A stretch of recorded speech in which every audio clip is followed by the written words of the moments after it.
Now you have your area of interest ready to work. Remember, in the top left corner, you can change the name. So you can put the date or the name of the field or the type of crop. Why this one is important? Because with the time, you will be able to have a way to organize your maps. So I'm gonna use video number 2. So with that, maybe you will ask, okay, Christian, what is next? We are going to generate vegetal indices. How we do that? Well, we have a really good tool here in the left corner that is called index. So we click it, and then we have a list of default indices. Now the question for you is, what do you need?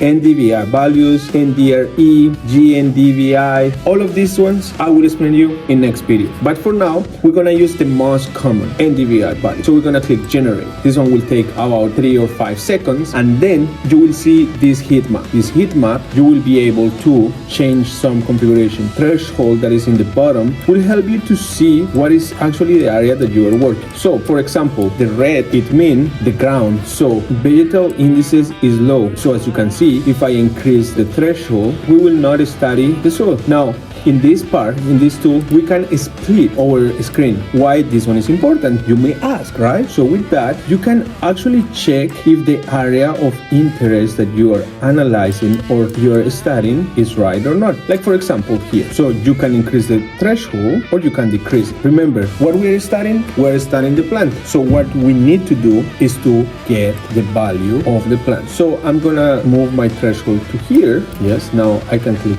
here again to remove the compare, and now we have this bar. So you will ask, what is next? Generate more vegetal indices. Remember, always go back to the orthomosaic with the boundary area. In this panel, you will be able to go to the first orthomosaic, the orthomosaic with the boundary area for the NDVI. Now we want to have the NDRE. So we're going to click generate, and again in a couple seconds you will have the heat map. One more time, we play with the threshold to remove the ground. Now as you can see, there is option to split between the NDRE and NDVI value, or you can do with the orthomosaic. We actually need to be able to see the orthomosaic. So here, this one play a really important role. Why? Because you need to make sure you are actually selecting the area of interest. Again, there is a lot of noise that can affect the result of our data. And what we want the best data possible to be able to take decisions. Well, we can also, in the right panel,